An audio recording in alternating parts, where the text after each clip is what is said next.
खुलुमबाय गोजोन्थों गासै आइ आफा आरो बिदा फंबायफोर जायफ्रा बे चेनेलखौ नायग्रा अनसायग्रा गासैनिसिम आंनि गोरबोनि अननाय सिबिनायखौ नोंथांमोननो आङो बावहरग्रोबाय दिनै नोंथांमोननिसिम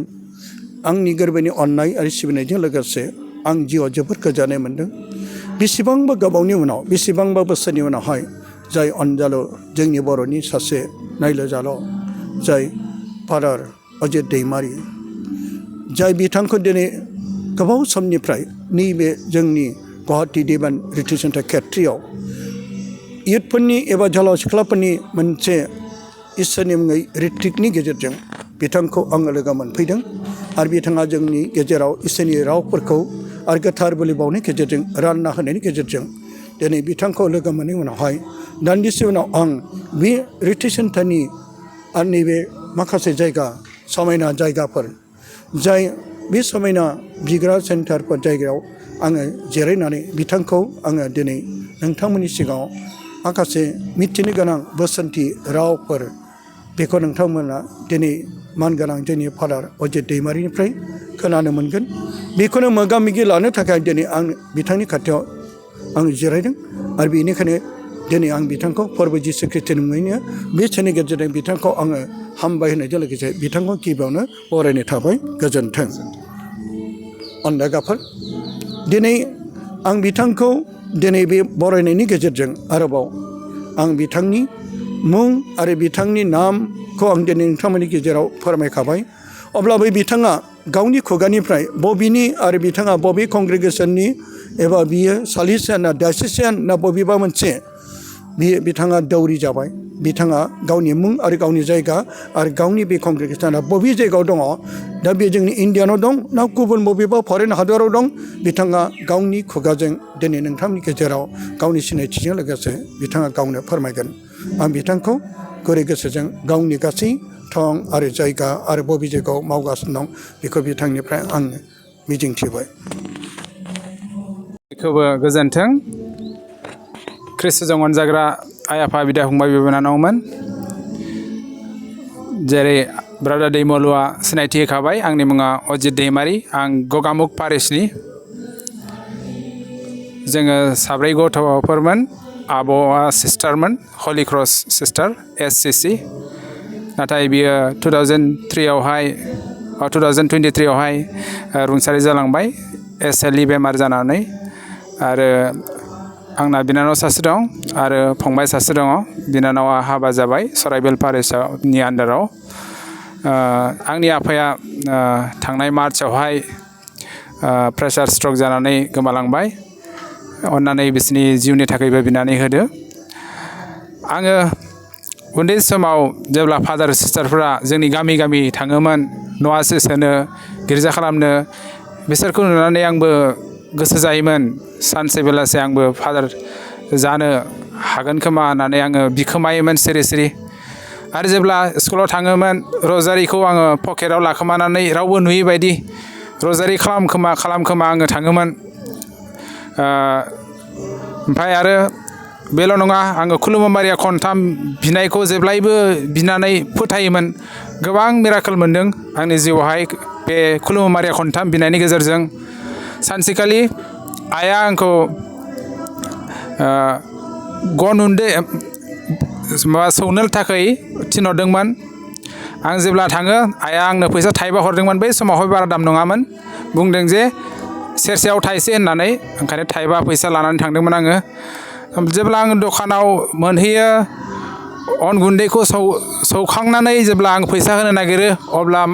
आङो थाइबा होनायाव मालिकआ बुंबाय फैसायाथ' बारायबायना थाइनै जाबाय सेरसेयाव होननानै नाथाय आंनाव थाइबाल'मोन बे समावहाय आङो सानदों मा खालामबावनो दाथ' आंनाव थाइबाल' दं फैसाया आं बे समाव मेगन मोसेबनानै खुलुमो मारिया खनथाम बिबाय आरो जेब्ला खुलुमो मारिया खनथाम बिखाङो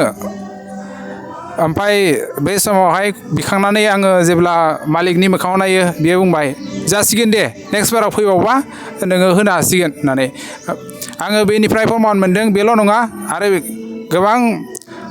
बार आं बेबायदिनो प्रमान मोनदों आइ मारियामनि हेफाजाबखौ मानो होनोब्ला आङो आइ मारियामखौ जोबोद फोथायो बिनि बिसनायनि गेजेरजों आंनि जिउआव जोबोद बोर मोननायखौ आरो दायो आइ दङ न'आवहाय जेब्ला आङो क्लास 7 मोन बे समावहाय ब्रादार दैमालुआ सेथिबार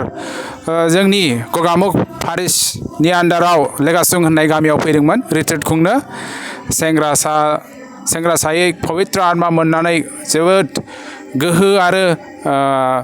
फोथायनायजों बियो इसोरनि खौरांखौ फोस्रावदोंमोन आं बेखौ नुनानै सोमोनांदों इसिबां सेंग्रासायानो इसिबां बाइबेल रोंगौ सेस बाइबेलखौ मोखास्त' हाजोबगौ आरो बेल' नङा इसोरनिफ्राय बोर मोननाय जायफोरा सोखाजादों साबैसे सोखाजादों बेखौबो बियो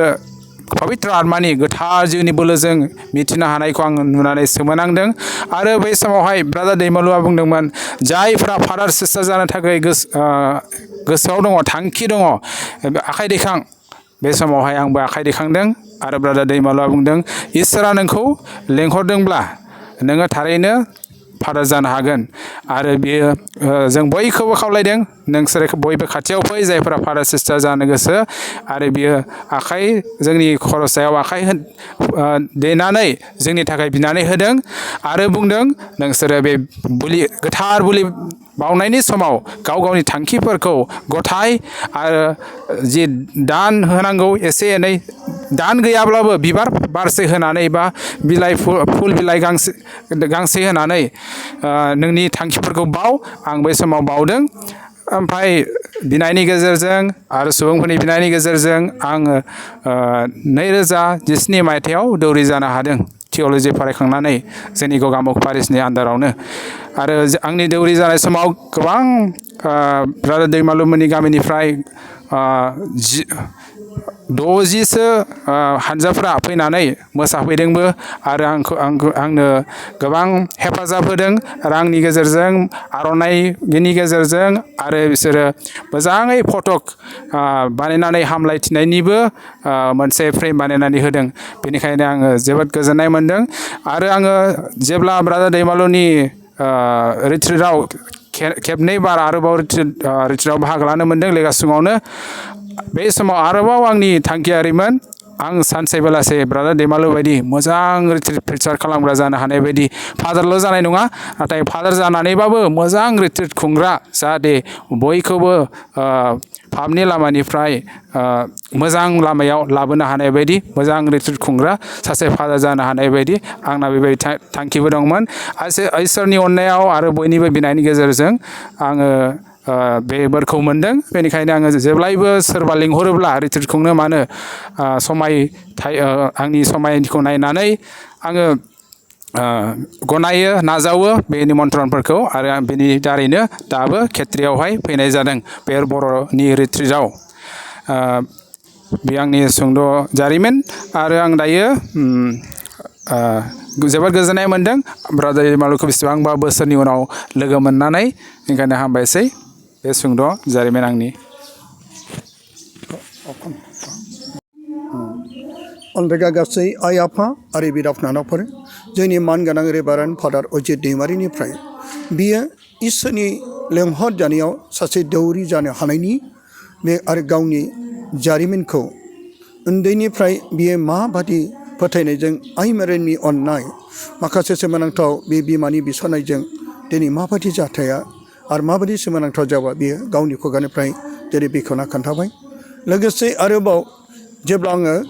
गगामुख पारिसनि सिङाव थानाय लेगासुङाव रिट्रिट लानायनि गेजेराव बे समाव आंबो जोहोलावमोन आरो बे जोहोलाव बैसोआव आं जेब्ला दाब दाब जायगायाव रिट्रिट लानायनि गेजेरजों बिथांमोनाबो गावसिनि गगामुख पारिस जाय आफार आसाम फारसे इसोरनि रावखौ बेगरफोरनि थाखाय इसोर आंखौ बे जायगायाव लेंहरनायाव आरो बे जायगायावनो बे क्लास 7आव फरायनाय समाव जाय अनजालु जोंनि फादार अजित दैमारिया दा आंजों लोगोसे दं बिथाङा गावनि खुगाजोंनो मोजाङैनो बेखेवना होबाय बेखायनो बिथांखौ हामबाय होयो दा बिथांनाव आं सोंबावनो लुबैदों बिथाङा दै इसोरनि लेंहरजों दिनै जोंनि गेजेराव दौरि जाबाय आरो खय बोसोरसिम बियो दासिम दङ आरो बिथाङा गावनि बै जानाय दौरि जानायनि बै समखौबो खोन्थाबाय बिथाङा दौरि जानायनि उनावहाय बिथाङा बबे जायगायाव दंहैयोमोन आरो बिथांनि बे बबे कंग्रेगेसनाव बिथाङा दं बेखौ जों एसे मिथिहोनो हागोन नामा आरो बबे जायगायाव बियो एपइन्टमेन्ट मोनामोन बेखौ जोंनि गेजेराव बिथाङा जोंनि गेजेराव गुवारै बेखेवगोन आं बेखौ मिजिंथिबाय